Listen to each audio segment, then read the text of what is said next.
So next we are moving to the next chapter, chapter number 8, binomial theorem. Before moving to the theorem, we shall deal with a triangle, Pascal's triangle. Pascal's triangle. How to write the triangle is, write a 1 first and on the left and right put 1. Okay, again on the left and right you put 1. In the middle space you add these two numbers, 1 plus 1 gives you 2. Again to the left and right you put 1. In the middle space you put 3, sum of 1 and 2. Here sum of 2 and 3, 2 and 1 which gives you 3. Again left and right we will put 1. 1 plus 3 gives you 4. 3 plus 3 gives you 6. 3 plus 1 gives you 4. Again if you want we can continue like this. So 1 and 1, 4 plus 1 5. 6 plus 4 10. 6 plus 4 10. 4 plus 1 5. And so on. It continues. This is in the shape of a triangle and hence it is known by the name Pascal's triangle. Why is it used for, or where it is used? Suppose I am writing the expansion of a plus b the whole square. What is a plus b the whole square? We know the formula is a square plus 2ab plus b square. Okay, what about a plus b the whole cube? A plus b the whole cube is a cube plus 3a square b plus 3ab square plus b cube. What about a plus b the whole raised to 4? Though we have not studied the result, the right side as the expansion is a raised to 4 plus 4a cube b plus 6a square b square plus 4ab cube plus b raised to 4.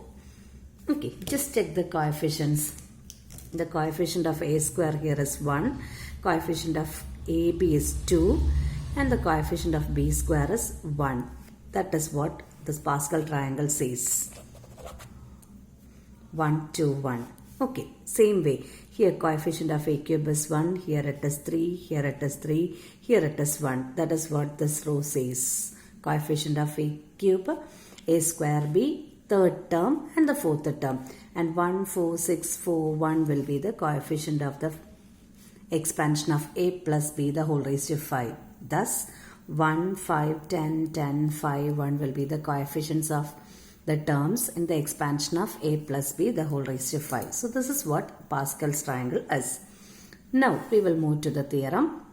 The theorem is known as binomial theorem and the theorem says that for any positive integer n, a plus b the whole raised to n is equal to.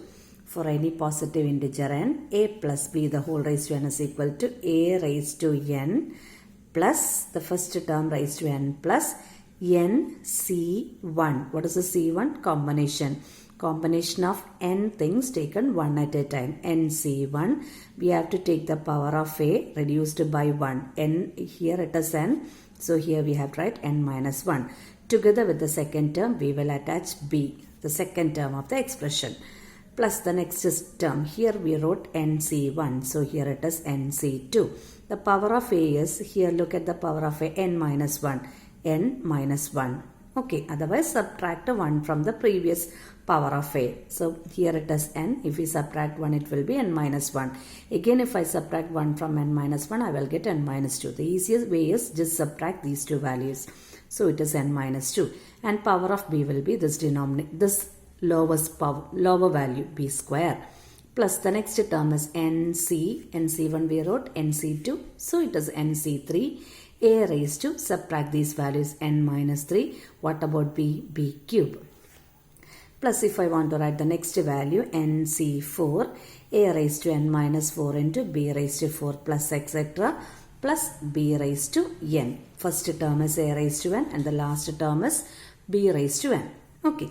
Again, what is a plus b the whole square? It is a square plus 2ab plus b square. How many terms are there? 1, 2, 3. Here in the expansion of a plus b the whole cube, there are 4 terms. A cube, 3a square b, 3ab square and b cube. Okay. So we can identify pattern. If it is whole square, there are 3 terms. If it is whole cube, there are 4 terms. If it is all raised to 4, there are 5 terms. So if it is all raised to 10, there will be 11 terms. Similarly, since it is all raised to n, it is a similar pattern to this expression. So, since it is all raised to n, there will be n plus 1 terms in the expansion. Okay, there will be n plus 1 terms in the expansion.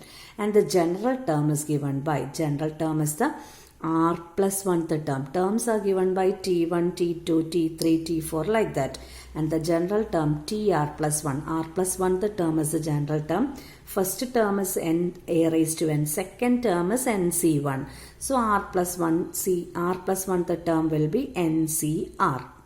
Otherwise, third term is nc2. Fourth term is nc3. So r plus 1th term will be ncr. Again, how we will write the power of a? Just subtract these two values, n minus r, into power of b will be this value, b raised to r. So the general term r plus 1th term is given by ncr into a raised to n minus r into b raised to r. And for this theorem, we have a condition: r must take the value less, which lies between, r is an integer value which lies between 0 and n. The least value r can take is 0 and the greatest value r can take is n. Okay, so binomial theorem says a plus b the whole raised to n is a raised to n plus nc1 a raised to n minus 1b plus nc2 a raised to n minus 2b square plus etc. plus b raised to n.